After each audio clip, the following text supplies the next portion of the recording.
তিন ধরনের মানুষ সর্বপ্রথম জাহান্নামে যাবে। রাসূল সাল্লাল্লাহু আলাইহি ওয়াসাল্লাম বলেন, কিয়ামতে সবার আগে যাদের বিচার নেওয়া হবে তাদের মধ্যে অন্যতম হচ্ছে দানবীর, আলেম ও আল্লাহর পথে জিহাদকারী শহীদ।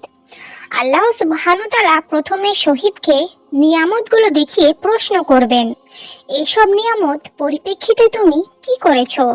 সে উত্তর দিবে, আমি আপনার পথে লড়াই করে শহীদ হয়েছি।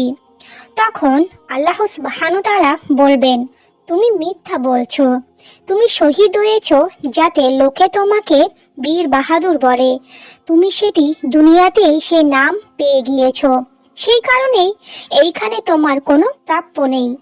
তখন তাকে জাহান্নামে নিক্ষেপ করা হবে।